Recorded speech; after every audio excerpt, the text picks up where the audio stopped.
Bonjour à tous, je me présente Louis-Philippe Roy, je suis animateur du podcast. Et Jean-Philippe Martineau, co-animateur du podcast. Et vous écoutez le podcast agricole du Québec. Dans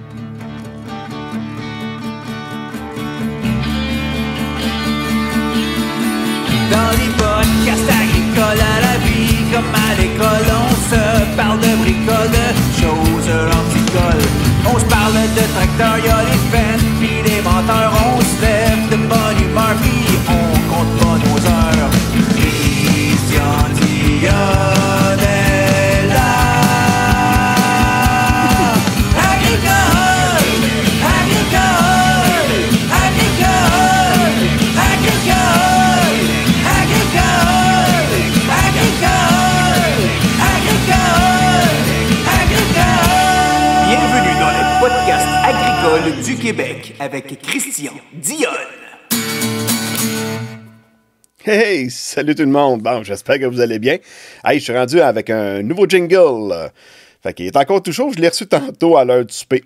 Bien entendu, j'aimerais remercier Claude Fortin du groupe de Backslash Band et aussi un des membres des podcasts du garage avec lesquels j'ai enregistré un podcast pour eux il n'y a pas tellement longtemps puis qui va être diffusé en principe le 26 avril prochain. Le groupe de Claude, le Backlash Band, est aussi disponible sur Spotify, Amazon Music, Apple et toutes les plateformes musicales. Fait que un gros merci Claude pour le jingle. Hey, tout un printemps qu'on a, super hâtif. Puis pour ceux qui avaient des céréales, elles sont probablement toutes mises en terre au moment où on fait l'enregistrement.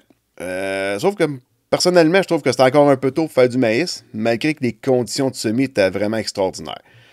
Puis, pour faire un retour vite sur le podcast avec Jean-Philippe Jolin de la ferme Caprijol. Durant le podcast, il nous avait parlé d'un des produits qu'il fait à la ferme, le Dulce de Leche. J'ai réalisé plus tard au montage que j'en avais dans le frigo. T'es pas trop fier de moi d'avoir oublié ce détail-là durant l'enregistrement. Puis en passant, son Dulce de Leche, là, ça goûte le ciel. C'est vraiment écœurant. Alors, vous devez goûter à ça, gang. Hey, c'est maintenant le temps de passer aux invités de la semaine. Donc, ils se sont présentés au début de l'émission. Jean-Philippe Martineau et Louis-Philippe Roy du podcast. Salut les gars! Yes, sir. Salut! Vous allez bien? Comment ça va? Ça va super bien. Oui, ça va super bien. Super. Hey les gars, vous allez vous présenter un peu qui vous êtes. Moi, écoute, je vous connaissais pas pantoute. C'est suite à... l'infolette du bulletin des agriculteurs que j'ai découvert que votre podcast existait. Parce que j'avais beau faire plusieurs recherches, par exemple, t'écris agriculture, tracteur, ferme, n'importe quoi dans les résultats de recherche, puis il n'a jamais sorti votre nom du podcast. Fait que, parlez-nous un peu de vous autres. Mettons, on commence avec toi, JP. Moi, pour ma part, je suis nutritionniste pour la compagnie Nutrition Athéna, aussi connue au Québec là, pour Groupe Sarès. Donc, c'est ça. J'ai gradué d'une maîtrise de l'Université Laval en sciences animales. Je proviens d'une ferme qui a toujours fait du cochon depuis toujours. Là. Mon père a toujours fait du cochon. Il a été beaucoup impliqué dans la politique agricole. Et c'est ça, Normand Martineau est quand même bien connu là, ici au Québec. Il est encore en production porcine à ce jour. Et c'est ça. J'imagine, on va pouvoir parler un peu plus tantôt là, de comment on a parti le podcast, tout ça. Fait que je vais laisser la parole peut-être à Louis-Philippe là, pour s'introduire et tout. Là. Puis JP, t'es le frère à Yves Martineau, je pense, de la coop Vivaco. Oui, absolument, c'est ça. On est... c'est ça. Heureusement ou malheureusement. Il était compétition direct là, avec Groupe Sarès, ça fait toujours, on se taquine tout le temps, mais on réussit tout le temps à se faire des deals de grains pareils. Là. Ils me vendent du seigle et de l'orge de temps en autre, là, j'aime bien l'encourager de temps en temps. Ouais, pour ma part, Louis-Philippe Roy, je suis à la base producteur de porc à Saint-Michel de Bellechasse. Je suis pas natif de Saint-Michel, moi j'ai fait un transfert de ferme non apparenté en 2013 avec ma conjointe. Mes parents étaient dans l'industrie, mais plus comme mon père était gérant de ferme, ma mère travaillait aussi à la ferme. J'ai 3 frères, on a tous travaillé à la ferme, donc c'était quasiment comme c'était à nous autres, mais c'est ça, dans le fond, en 2008-2009, j'ai trouvé un producteur qui n'avait pas de relève. Donc, puis on voulait avoir un insert-finisseur. Donc, on s'est établi en 2013. Moi et ma conjointe, ma blonde, a fait un bac en génie agro-environnemental à l'Université Laval. Moi, j'ai fait une attestation d'études collégiales parce que j'ai lâché l'école jeune pour aller travailler. Mais quand tu vas aller demander un prêt à financière, ça va prendre au moins un minimum de diplôme, mais j'avais ma blonde pour backer, fait que c'est pas si fait, mais quand même, j'ai recommencé l'école, puis c'est ça, je suis impliqué beaucoup aux éleveurs de porc. Je suis président des éleveurs de porc des Deux-Rives, puis deuxième VP des éleveurs de porc du Québec. Oh, OK, tu sièges à Longueuil en plus. Oui, ben là, c'est plus à la maison, là, à cause de la COVID, mais oui. Habituellement, fait que tu peux pas te sauver du train, là. COVID, je monte. Comment tu dis ça? Tu peux pas te sauver du train le soir. Non, c'est ça. non, c'est clair. C'est clair. Mais ça amène le fait de faire des vidéos, ça amène justement le fait qu'on peut être à la ferme. Tu peux sortir une vanne de cochon, puis 15 secondes, ben pas 15 secondes, mais 10 minutes après, tu es assis en bas dans le salon, dans mon bureau, puis je fais ma réunion. Ça a des avantages, mais c'est pas pareil. Mais il y en a qui doivent trouver ça dur pareil parce que il y en a plusieurs, je les regarde aller, là, on dirait que s'il n'y avait pas de ferme, ils ont une ferme quasiment pour être juste dans l'UPA. Fait que là, ils sont souvent partis. Ils sont souvent partis là avec la pandémie, qui sont pognés à la maison. Là. Hey, eux autres devront un mur en tabarouette. Là, ils sont pognés pour faire le train. Soit ils avaient l'habitude de se sauver, eux autres. Là.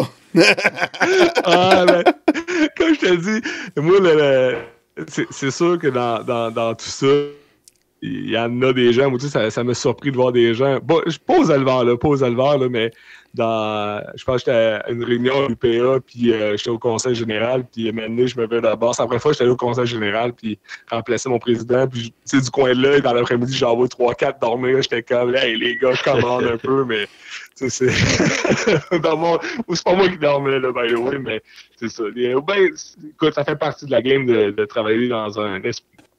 Yes. Hey, si on parle un peu de votre podcast, le Porcast, vous avez commencé ça comment vous est venue l'idée de partir ça? OK, ben, je vais commencer. L'idée est venue de moi en premier, puis on la compte tout le temps de cette façon-là. Tu sais, dans le fond, avec la pandémie, ben, tu sais, on est justement un peu là-dedans. Là, on a parti des podcasts, tu as parti ton podcast aussi. Je pense que la pandémie a fait en sorte que ça a emmené ça. Puis au début de la pandémie, au mois d'avril, j'ai commencé à écouter un podcast qu'on a eu la semaine passée, justement, sur le show Marcio Gonzalez de Swinehead Podcast. Puis, c'est le plus gros podcast là, sur le cochon. Là. On pourrait dire quasiment, tu sais, anglophone, là, c'est mondial. C'est le plus gros. C'est ça. Puis Marcio, c'est sûr que c'est pas pareil comme nous qu'on fait, mais tu sais, c'est l'idée, elle vient de là. Puis dans le même temps, moi, j'étais un grand fan du band MXPX. Puis le chanteur faisait à tous les vendredis soirs des shows acoustiques live. Fait que là, je trouvais que c'était une belle façon de rentrer en contact avec ses fans. Puis, tu sais, c'était gratuit en plus. Fait que là, j'avais dit à JP, là, on se part un podcast, puis on parle sur le cochon, puis tout ça. Puis, tu sais, au début, je voulais comme plus aligner ça comme Marcio. Tu sais, Marcio, il y a des invités qui viennent. Puis, c'est plus des sujets, je dirais pas scientifiques, mais plus poussés, tu sais. OK. Fait que là, c'est là que j'ai lancé ça à JP, puis sa première réponse a été non. Puis un bon matin, je pense qu'il était comme 6 heures du matin, là, on téléphone ça, tu sais, en vrai, dans la vie, on est des amis, là, fait que on se texte de bonne heure, mais tu sais, à 6 heures du matin, il m'appelle. J'étais comme, what the fuck, là, y a-tu un problème, là, tu sais? Fait que là, c'est là qu'il me dit, j'ai pensé à ça pour faire le podcast. C'est là que JP embarque. C'est là que l'idée, c'était que je voulais pas juste expliquer au monde des techniques de production ou quoi que ce soit, c'est juste sur un audio. J'avais vu, c'est la nuit d'avant, je regardais des jeux vidéo. C'est quoi le jeu vidéo, Louis, là, que je parle? C'est pas World of Warcraft? Non, ils font la guerre, là. Call of Duty. Call of Duty, tu sais, puis là, tu vois le gars gamer, puis lui, il est dans le coin, puis là, il me dit, aïe, c'est ça qu'il faut faire, mais au lieu qu'on voit le gars gamer, on va voir comme des truies en train de se faire inséminer, ou,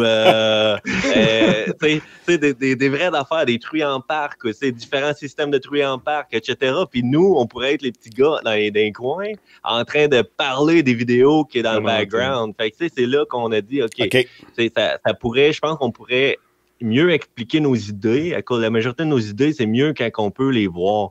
On n'était pas sûr d'être nécessairement capable d'avoir ces conversations, d'expliquer concrètement ce qu'on veut dire, c'est quand on donne ces recommandations-là, que souvent, on va donner soit des recommandations ou on va débattre sur des sujets, que on voulait avoir vraiment un support visuel pour expliquer nos idées. Fait que c'est là qu'on a dit, c'est là que j'ai fait, ouais, là, il y a quelque chose. Là, c'est au-delà de ce que j'ai vu présentement, je pense qu'on apporte quelque chose de nouveau, ça pourrait pogner. Puis c'est là qu'on a fait, je pense que c'était un samedi soir ou un dimanche soir, on a fait un intro, où on a fait un Facebook Live, on avait, je pense, ça ressemble à la paire d'écouteurs que présentement, Louis, c'est quelque chose de bien basic, on a mis ça à la table, c'était notre audio, puis notre visuel, c'était vraiment, là, on était vraiment à la base, puis on avait pas beaucoup d'expérience dans le visuel puis de l'audio.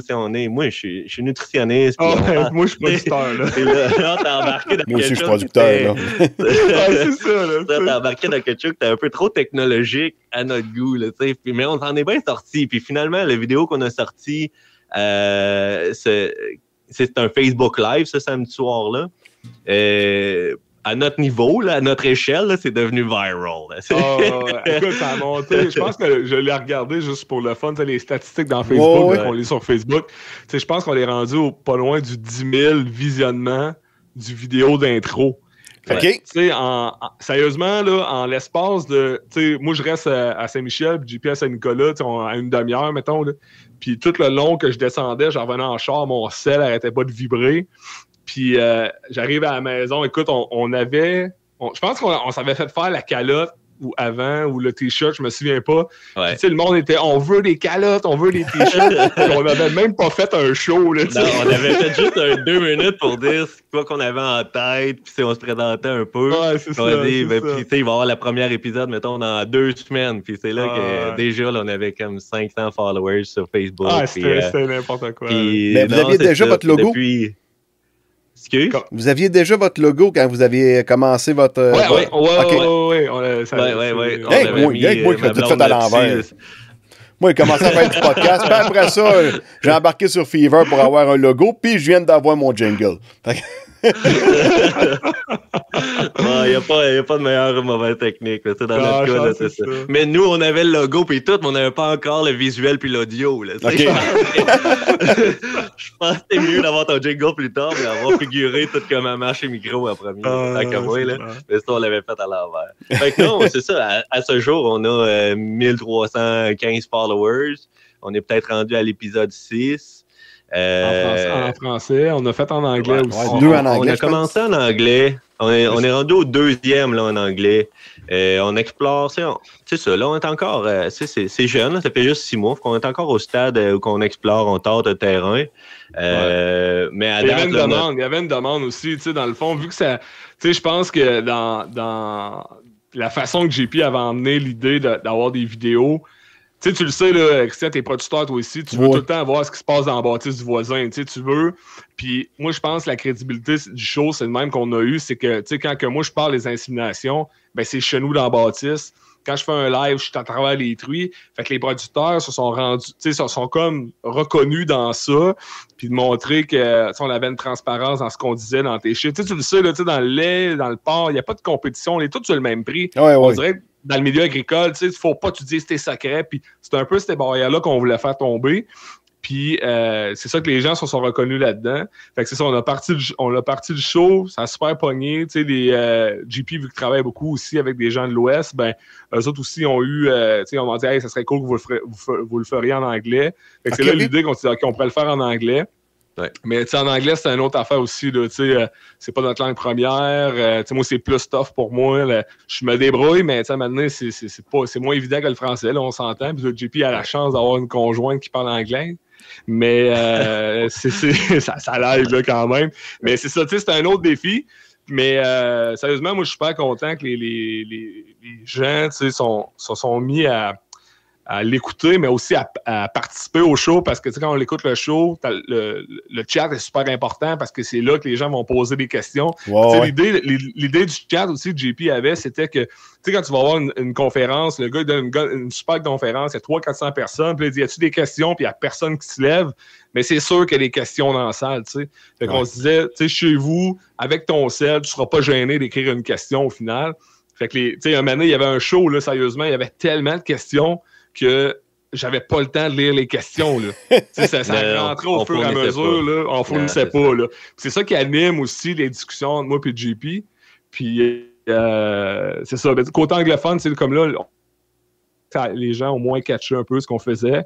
Puis mais on lâche pas la serviette tout de suite. Je pense que le show a la régie d'élevage, que ce soit en français ou en anglais, écoute, c'est de la régie d'élevage. Fait que je pense que c'est ce qu'on fait avec les vidéos, tout ça, c'est super intéressant. Il faut juste peut-être trouver une autre manière de pousser, de faire le show un petit peu différent pour justement aller chercher plus de followers au niveau anglophone. Mais l'idée, c'est de partager ce qu'on fait. Ouais. Puis c'est quoi le programme que vous utilisez? Parce que vous êtes en vidéo ensemble. Bon, vous n'êtes pas ensemble, là. Non, c'est pareil, c'est le même décor qui est en arrière. À un moment donné, toi, Louis-Philippe, tu fais pas mal de gestes quand tu parles, puis à un moment donné, on perd le bras. Donc, on voit qu'il y a une coupure là, au niveau du décor, là, mais puis après ça, c'est le dernier que vous aviez fait là, avec le gars du Schwein Show, je sais pas trop. Puis à un moment donné, tout là, vous êtes pas disparu, vous étiez en bas de l'écran, puis lui était vraiment plus gros en haut. Et c'est quoi ce programme-là au juste? Parce que ça m'intrigue pas mal. Ben ça, c'est OBS. OBS. Ça s'appelle... OBS, ça veut dire Open Broadcast... Streaming, exact. OK. Tu peux downloader, là, c'est ouvert à tous, c'est gratis.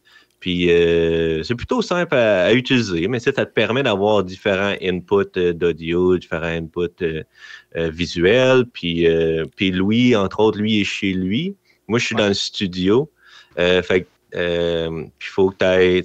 Pour réussir à rentrer dans l'image, évidemment, il faut que tu aies un green screen en arrière de toi, là, un écran vert. Fait que c'est moi, dans mon cas, là, dans le studio, le mur arrière a été peinturé en vert au complet. Puis Louis, chez lui, dans son bureau, dans le sous-sol, ben, il y a un green screen, un écran portatif. Ouais, c'est ça. Fait que ça, puis pour ramener son son et son visuel, on utilise OBS Ninja. Mais c'est ça. Mais il y a eu beaucoup d'heures de YouTube là, comment c'est topé ça? Investiguer, point après point. Comme je te dis, je peux nourrir tes cochons, là, mais quand vient le temps de faire du streaming, là, je suis pas ton pro, mais je m'en sors. À date, je m'en suis sorti. Parce que moi, je suis pas le gars techno. Il y a des épisodes qu'on fait live, hein?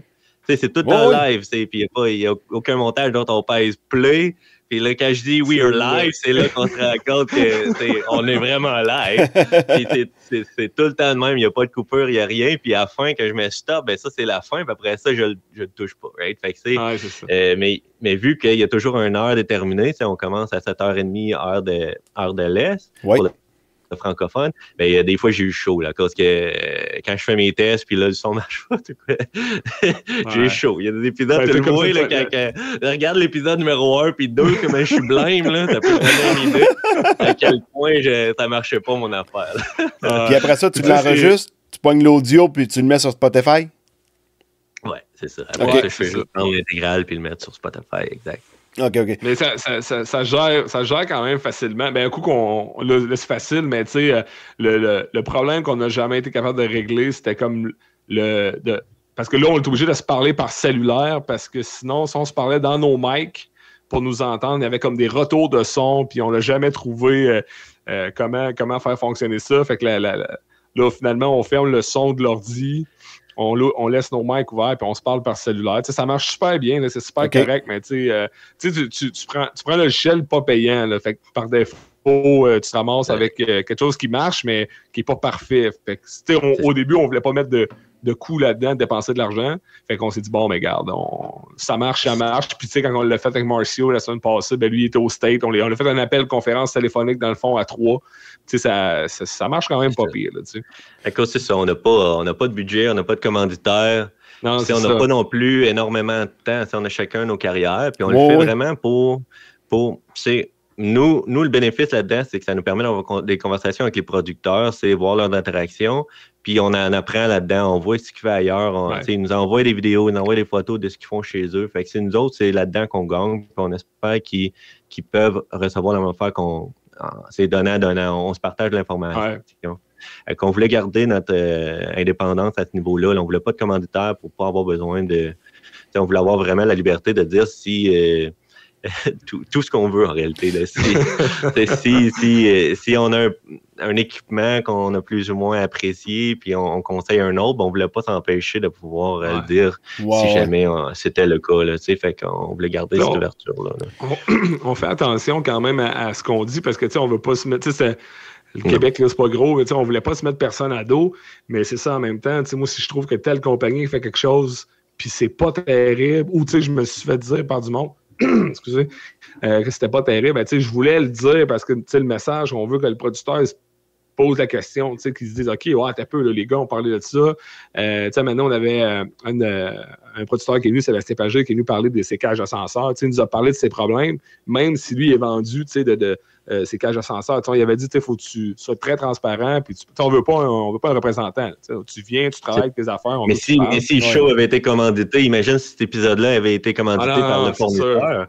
Mais là, on aurait été obligé de juste parler des points positifs, right? Fait que c'est ça. Je pense que le monde le voit, là, que on a la liberté de dire ce qu'on veut. Fait que si on trouve que c'est pas nécessairement quelque chose d'idéal, mettons, comme concept, quoi que ce soit, ben ils savent qu'on l'aurait dit. Là. C'est ça. C'est un peu comme moi. J'ai eu une demande. Il y a quelqu'un qui m'est arrivé avec ça. Hey, j'ai parlé à mon boss, puis il serait intéressé de commanditer. Bon, OK, ouais, mais là, si je veux faire un épisode sur une technique qui est vendue par une autre compagnie, ils vont-tu aimer ça? Ouais, c'est ça. Puis d'un autre côté, on s'entend que si je rentre un commanditaire, ce ne serait pas une affaire de 10 000 $, là. Il y a des podcasts pas mal plus gros que moi et toi mis ensemble, là. Ils ont des forfaits à 13,99 par mois pour trouver des commanditaires. Fait qu'ils n'ont pas des gros commanditaires. C'est surtout pour payer quelques frais de production, des patentes de même, là. Parce qu'on s'entend que dans le podcast, il n'y a pas grand monde qui vive de ça, là. C'est tout du bénévole. Il y a des compagnies qui nous ont approchés aussi, puis tout ça. Puis, la calotte que JP a, au début, on a donné des calottes à du monde, puis tout. Puis, c'est nous autres qui les a payés de nos poches. Là, on s'est fait faire, JP a fait faire 2 polos. C'est nous autres qui les a payés. Fait que, des fois, quand je parle à des gens, parce que une chose qui est super intéressante, c'est que les producteurs nous contactent aussi pour avoir des discussions, des fois plus avec JP ou avec moi, pour genre un sujet X qu'ils ont entendu sur le show, puis ils veulent avoir nos commentaires. Puis quand on leur dit ça, que on n'est pas payé pour ça, tout le monde pense que JP, vu qu'il travaille chez Ceres, il est payé par Ceres de faire ça. Moi, je reçois quelque chose de Ceres, mais non, il n'y a absolument rien. Non, toutes les fois qu'on leur dit ça, ils font comme ouais. Je dis, ouais, les casquettes qu'on a eues, là, ben, que les producteurs ont eues, on a donné au monde, on les a payées. Là. Fait que, tu sais, ils sont tout le temps étonnés, mais en même temps, c'est ça, je pense qu'on aimait mieux avoir la liberté. Tu le sais, il y a quelques frais quand même, il y a du temps. Tu sais, c'est pas beaucoup de préparation, mais quand même, il y en a. C'est sûr qu'avoir un montant X, c'est juste comme, cool, là, tu reçois un petit montant. Mais en même temps, c'est ça, c'est la liberté qu'on voulait peut-être pas perdre, qui était importante comme pour nous autres. Là. Moi, je vois ça un peu comme un loisir, comme, mettons, mon père qui fait de la moto. On s'entend qu'il a payé une moto, mais il fait pas d'argent que ça, là. Fait que, c'est ça, c'est clair. Parce que moi, avec tout ce que tous les équipements que j'ai achetés, le logo que j'ai dû payer, je suis pas loin de 1000 $, d'après moi, de mis dans le projet, là. Fait que, je m'attends pas à avoir un investissement là, de ça, là. Je fais ça pour le fun, pareil, là. Sauf que, c'est assez prenant, là. J'essaie d'en faire un par semaine, là. C'est du stock, là, un par semaine. Là. C'est ça, c'est plus. Ça a l'air de rien, mais tabarouette, c'est quelque chose, là. Ben, surtout comme la première. Mon intro que j'avais faite, mon premier podcast, là, qui durait à peu près 2 minutes, je me suis surpris 3 fois avant de me dire, ouais, je pense que je vais écrire un texte. Parce que là, je cafouillais tout le temps, c'était épouvantable. Mais ceux qui pensent qu'on se met en avant d'un micro et on se met à parler là, en équipe de un tout seul, là, oh, tabarnak, là, rends-toi à 20 minutes tout seul. Tu vois, c'est de la peau en tabarouette. C'est clair, c'est clair. Tu comprends pourquoi c'est fait qu'ils mettent autant de pubs et autant de tunes. Tu comprends pourquoi à la radio qu'ils mettent autant de chansons puis de publicités? Ils n'ont rien à dire. Puis, tu sais, à Québec, la année, j'avais écouté, je sais pas quel animateur disait ça, tu sais, ça a l'air d'être facile, mais tu sais, 5 jours semaine, de faire un show de 3-4 heures. Oui, il y a des pubs, il y a des affaires autour, mais tu sais, c'est du talk radio, là, tu sais, il faut que tu prépares tes dossiers, tu prépares tes affaires, là. C'est pas juste d'ouvrir le piton puis on jase un matin, là. Il y a de la préparation, c'est du temps, là, tu sais. Fait que c'est pas vrai que tu peux mettre un micro puis tu commences, tu fais ça, puis ben, tu peux le faire, là, mais faut que tu sois intéressant, première des choses. Oui. Puis après, il faut quelque chose à dire.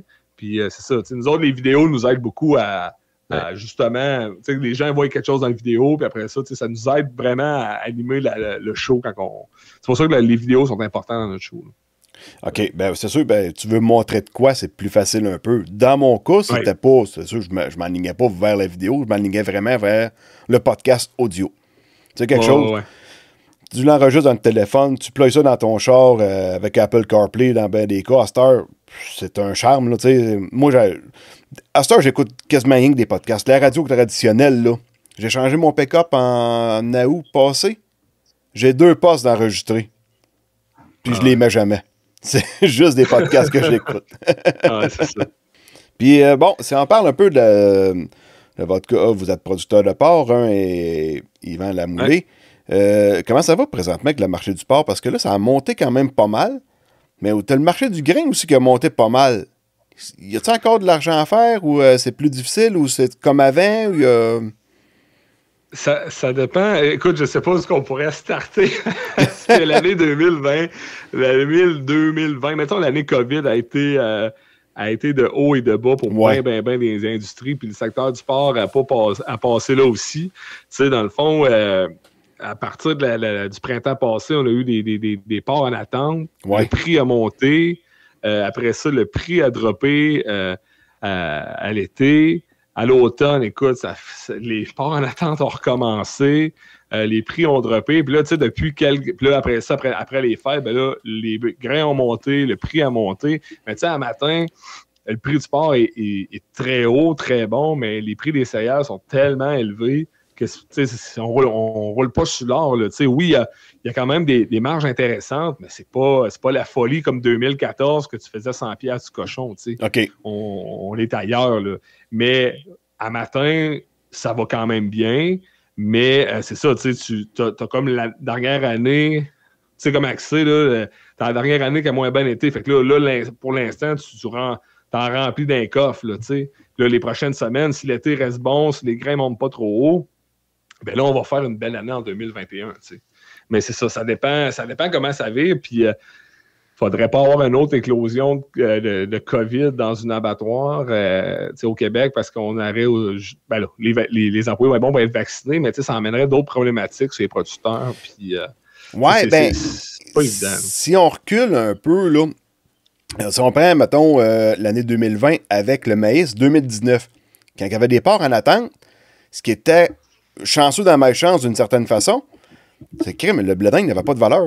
Tu sais, le blé d'Inde, il y avait bien du blé d'Inde classe à 5 qui était pas trop cher, puis tu sais, le porc, il attend, mais il y a du maïs qui est pas trop yard pour être capable de vivre. Là. Fait qu'il prenait pas de poids.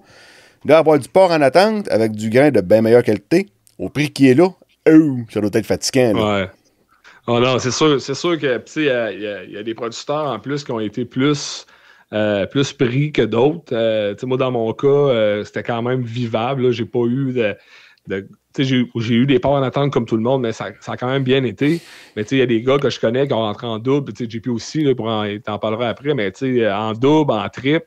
Puis moi, en tant que président de la région, il y a un producteur qui m'a appelé. Il avait son sevrage dans 4 jours, puis il savait pas où mettre les porcelets. Là. Ouais. Fait que, souvent, je dis aux gars, hey, appelez-moi avant que ça soit rendu là. Puis après ça, on trouvait des solutions, mais c'est ça, dans différents cas, ça a été moins problématique que d'autres, mais sérieusement, ça a été une année tough. Là. Des téléphones de producteurs qui m'ont jamais appelé, j'en ai eu là, dans la dernière année. Ah, ça doit, oui. JP, vas-y, je vais te laisser en parler aussi de ton bord. Là. Ouais, ben non, moi, je voulais... c'est sûr que les grains, c'est fou ces temps-ci, là, puis il n'y a pas de vendeurs. Hein. On dirait, malgré qu'on offre là, des prix fous pour du maïs, le monde aime mieux les garder dans leur silo. Ça monte. Pourquoi qu'on en vendrait? Tu es fou, toi? Hein? Non, il y en a encore que les silos... Tu vas le vendre. Alors, c'est fou, là, tu sais. Fait que, mais moi, je veux saluer vraiment là, les producteurs qui sont pas ingénieux, mais tu sais, qui se posent des questions. Tu sais, y a-tu d'autres céréales? Ils veulent essayer d'autres céréales. Fait que, ils m'appellent, hey, le seigle, on fait quoi avec ça? Puis, en passant, là, le seigle dans le cochon, là, amenez-en. Là, on nourrit ça là, sans problème. S'il y a un peu d'ergot dedans, là, on sait comment le gérer, c'est en réalité. Okay. Là, quand on va juste en mettre moins, mais les cochons, là, on sait là, les seuils de tolérance. Fait que, on est capable de gérer ça. Puis, il existe aussi des nouveaux hybrides qui vont vraiment... je ne suis pas vraiment l'expert là, des céréales, mais les hybrides là, sont moins porteurs là, sont moins portés à développer de l'ergot. Là. Fait que ça, c'est. Fait que si tu peux parler dans ton show dans Sommet Plus là, du seigle, là, ça serait bien. Là. Apparemment, là, ça a le plus de rendement. Le seigle hybride, oui, tu semes pas fort. Ouais. Puis tu aurais plus de rendement aussi avec ça, pas mal. Exact. Fait que puis ça, je pense qu'il y a un marché. Là, en tout cas, si vous avez peur de ne pas pouvoir le vendre, là, je suis acheteur là, tout le temps. C'est tout le temps un bon marché. Puis versus le maïs, là, ça peut valoir là, presque 95% de la valeur du maïs parfois, là, dépendant des périodes de disponibilité et de la qualité. Fait que c'est pas rien. Là. Fait que faut juste pas l'oublier comme céréale puis la planifier dans sa rotation. Mais si je reviens à la raison pourquoi je parle de ça, c'est que les producteurs, il y en a plusieurs qui sont ingénieux, puis ils m'appellent du seigle, c'est de l'orge qui sont faits, puis c'est du... Qu'est-ce qu'il y avait aujourd'hui? C'est du...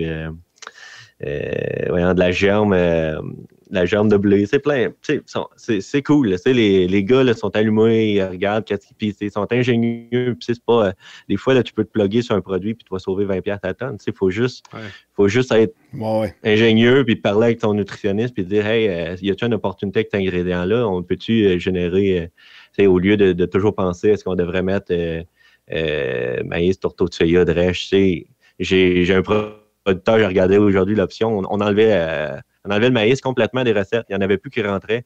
On bouquait là, pour la récolte de l'orge, du seigle,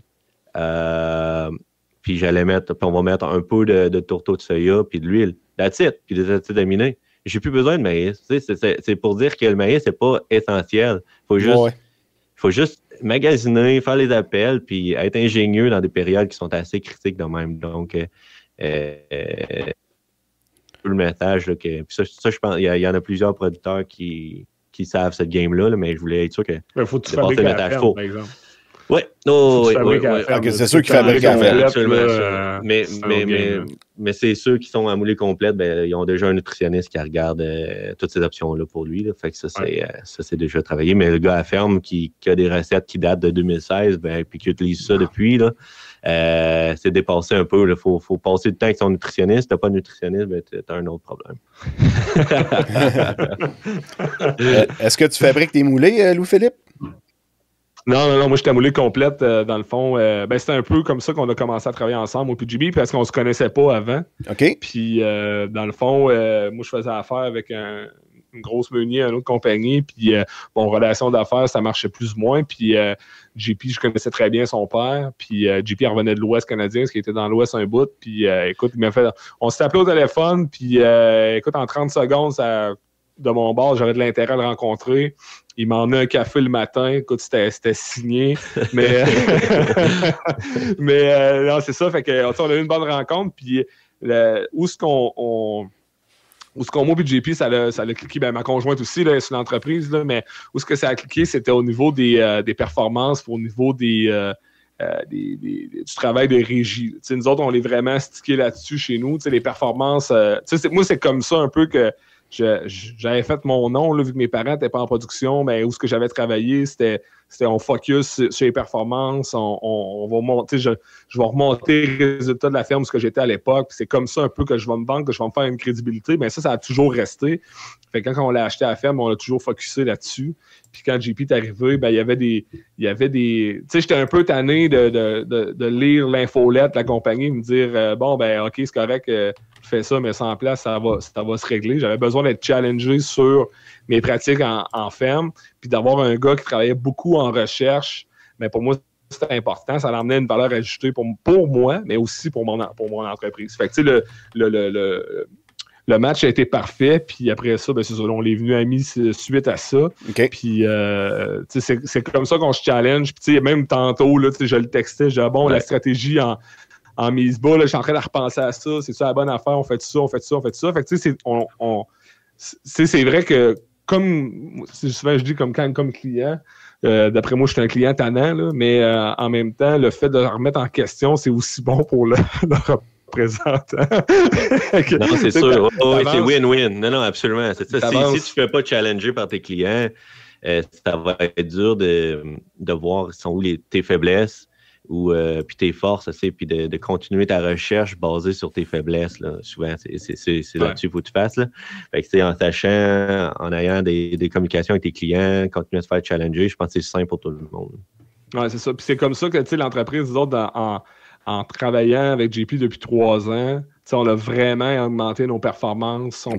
On s'entend, c'est pas nécessairement JP, là, c'est pas lui qui vient faire l'ouvrage en ferme, mais c'est justement de se questionner, de parler, de challenger les affaires. J'ai aussi ma compagnie de génétique avec qui je travaille, qui est un peu dans le même genre aussi, là, le Jean Poulain de PIC, c'est la même affaire. On challenge tout le temps ce qu'on fait, puis on se parle souvent. Puis je pense que c'est, moi, je le dis souvent maintenant, pour un producteur, le fait d'avoir des conseillers proches, j'ai inclus mon vétérinaire aussi là-dedans, d'avoir des gens comme ça proches de toi. Puis, d'après moi, peu importe l'industrie, là, que tu aies, je sais pas, une microbrasserie ou n'importe quoi, mais que tu te fais challenger parce que tu as les gens, un groupe restreint, mettons, qui te challenge, qui te fait pousser ailleurs, qui te fait réfléchir à d'autres trucs, ben ça l'emmène un plus, là, tu sais. Puis pour nous autres, on n'a pas une grosse entreprise, là, on a 200 trucs, naisseurs, finisseurs, mais la force de l'entreprise, c'est justement son réseau de contacts, puis pour justement la pousser plus. Mais en même temps, dans la ferme, ben, on les prend à faire l'ouvrage, là. Tu sais, nous autres, avec le podcast, ben, j'ai beaucoup de producteurs qui m'ont contacté, les autres, ils voulaient avoir la bouteille magique, là. Tu sais, regarde, injecte 10 cc au truie, puis ça va être correct, là, tu vas être capable d'avoir les performances que j'ai. Mais là, nous autres, on focus. Non, t'as peu, faut-tu mettre du temps dans les bâtisses, il faut t'en passer du temps dans les bâtisses pour avoir des bonnes performances. Le rendement n'arrive pas tout seul, là. Non, c'est ça. C'est en plein ça, tu sais. Puis tu parles d'être challengé, puis c'est un peu pareil de mon bord, là. J'ai plusieurs représentants, disons, qui font partie de l'équipe. On peut dire ça de même, là, ils veulent que je performe, là, et autant que moi je veux performer, là, fait que... Puis de toute façon, vous savez, c'est quoi les 7 pires mots à prononcer quand on est en affaires? Non. On a toujours fait ça comme ça. Ouais. J'avoue. Fait que, être challengé, c'est loin d'être une mauvaise chose. C'est loin de là. Il faut l'être. Il faut l'être, se remettre en question quoi que ce soit. Pareil comme ce que tu disais, là. Je m'en repose souvent, moi, des questions chez nous, là. Puis moi, puis là, présentement, j'étais jusqu'à samedi, mettons. J'avais toutes mes œufs sont dans le même panier, moi, chez nous, là. Je suis juste dans le grain. J'ai pas d'autre production. Là, je viens d'acheter une cabane à sucre. Fait que là, on va avoir au moins diversifier un peu mon revenu, là. Ouais, c'est clair. Mais tu sais, dans le fond, au final, nous autres, c'est la même affaire. On est juste dans le port, mais justement, vu qu'on était dans le port, on s'est dit... Tu sais, moi, je suis pas un gars de tracteur, là. Tu sais, j'ouvre ma cour l'hiver, puis ça me tanne, là. Mais... sérieusement, j'haïs ça. Mais c'est correct. Ça en prend du monde de même. Ouais, mais moi, je suis bon dans les bâtisses. Je suis bon à sauver des... On est bons, là. Ma conjointe puis mes employés, on est bons à sauver des cochons. Fait que, on voulait optimiser ça. Puis je pense qu'au final, que quelqu'un qui se diversifie dans différentes productions ou bien qui a des terres, femmes laitières, peu importe, mais si tu es capable d'exploiter quelque chose au maximum puis d'aller chercher une efficacité et de l'optimisation, ben tu vas être aussi bon, tu sais. Fait que, tu sais, moi, envoyez-moi pas avec un planteur semer du maïs, là, écoute, ça sera pas propre, là. Mais pour sauver des cochons, par exemple, ça, je suis capable d'en faire un bout, là. Ah ben, chacun sa place, parce que moi, envoyez-moi pas dans une porcherie. Ah, c'est ça. Parce que on avait, ben mon oncle, il s'en était bâti, lui, en 2001. Ouais, ça va faire 20 ans. Ça fait 20 ans, je veux dire. Puis on avait regardé ça aussi de notre bar, puis j'avais été travailler là-dedans dans une pouponnière pour voir si j'aimais ça, parce que c'était pas mon père qui aurait été travailler là-dedans, c'était moi. Puis écoute, moi, j'étais pas capable. Je suffoquais là-dedans, là. J'étais incapable. On a eu des vaches dans le temps, puis j'aimais pas ça. Fait que, moi, je suis pas un amoureux des animaux. Mais moi, dans le fond, la seule raison, mais mes parents étaient dans le port, mais souvent, je dis que c'est parce que j'ai peur des vaches. Écoute, quand j'étais jeune, mon grand-père avait une femme laitière, mais écoute, quand il me faisait passer là, dans l'allée en arrière, là, écoute, j'avais 5-6 ans, je sais plus trop, là, écoute, je passais, c'était comme je voulais jamais aller à la grange, mon grand-père avait 25-30 vaches. Mais puis c'est ça, puis écoute, j'ai un de mes amis qui avait une femme laitière, puis je suis allé l'aider un moment donné, puis écoute, il dit va gratter dans le box là-bas, je suis comme ah ouais, oh ouais, vas-y. Fait que là, j'avais comme la main sur la barrière, une main sur la grappe, là, j'étais comme je suis à watch. Alors sérieusement, là, les vaches, c'est pas. Mais c'est là qu'après, que je connaissais pas ça pendant tout, mais tu sais, c'est les jerseys qui sont plus petites. Oui. Fait que là, le monde me dit, quand je compte cette histoire-là, il dit, oh, mais t'arrêtes d'avoir des jerseys, là, c'est plus petit. Je dis, ah non, c'est la même affaire, là. Non, les chevaux, c'est genre, c'est pas une phobie, là, mais les chevaux, j'aime pas ça, là, tu sais. J'aime ça se mange, c'est bon, mais non, je n'arrête jamais.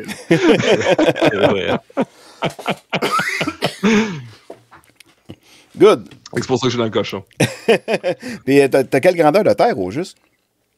J'ai pas de temps pantoute. Dans le fond, quand j'ai pris la relève de la ferme, ben c'était...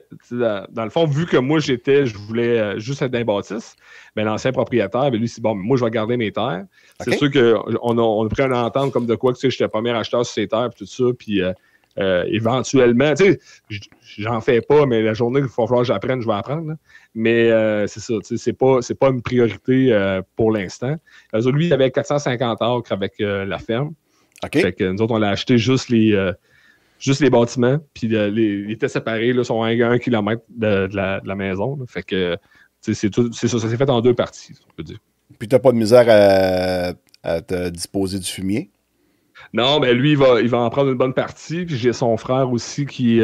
ses terres à son frère sont tout autour de la ferme parce que la ferme a été bâtie sur les terres du père de l'ancien propriétaire. OK. Donc, toutes les terres proches là, appartiennent à son frère. Puis j'ai un receveur pour l'automne.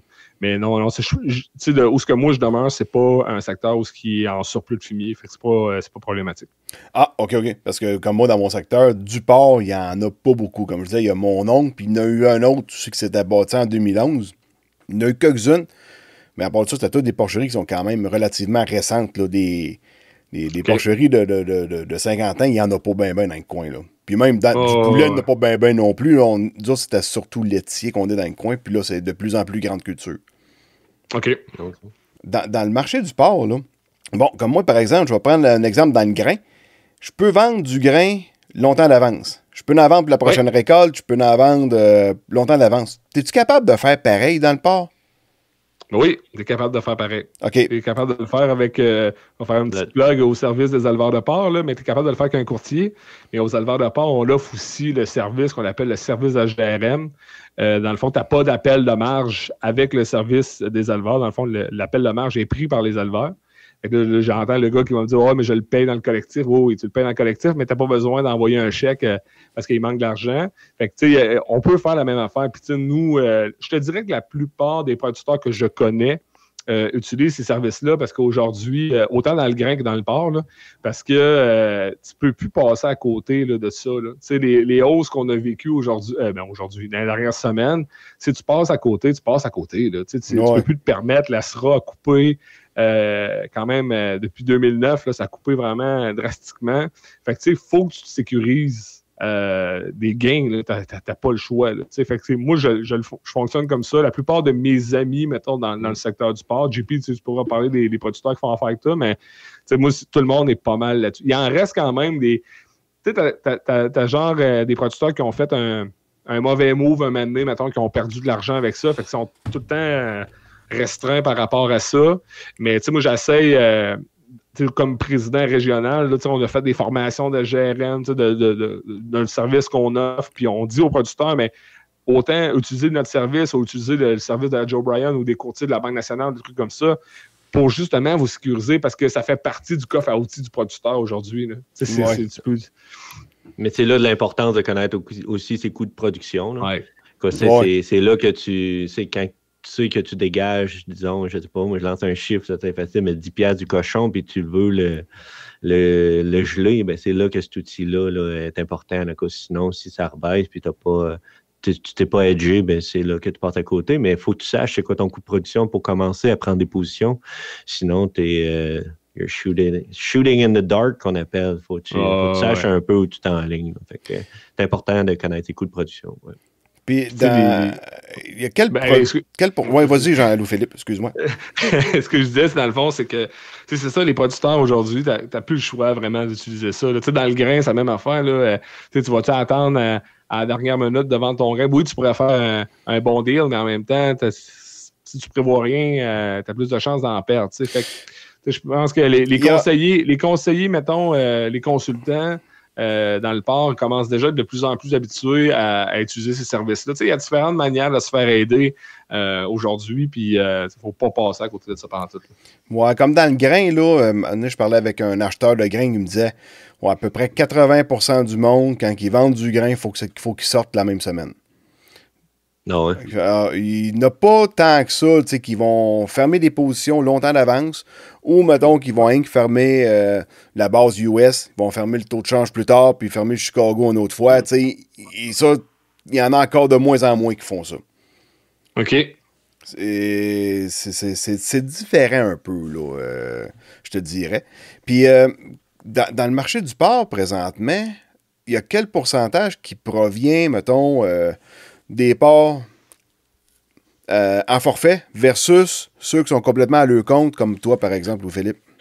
Ben ça écoute, c'est la grande question tout le temps, là, mais ça reste que on est encore aujourd'hui, puis le chiffre est quand même très bon. Du 70%, mettons, d'intégration et 30% d'éleveurs à leur compte indépendant. Ça ressemble à ça aujourd'hui. C'est sûr que les modèles d'affaires, ils changent. Ils ont toujours changé, puis ils évoluent, puis c'est correct. Là, on est rendu en 2021, là, c'est correct. Sauf que c'est sûr que le producteur indépendant, ben, moi, je l'ai dans le cœur quand même un peu. Là, je suis producteur indépendant moi-même. Fait que, puis mon implication est ça aussi, mais en même temps, il faut comprendre qu'il y a des gens qui font des choix d'affaires, qui s'en vont à forfait. Puis, je dis ça de même, je vise pas personne, mais des fois, aujourd'hui, pour être producteur indépendant, il faut que tu gères à la bourse ton grain, il faut que tu gères à la bourse tes cochons, il faut que tu sois compétent partout.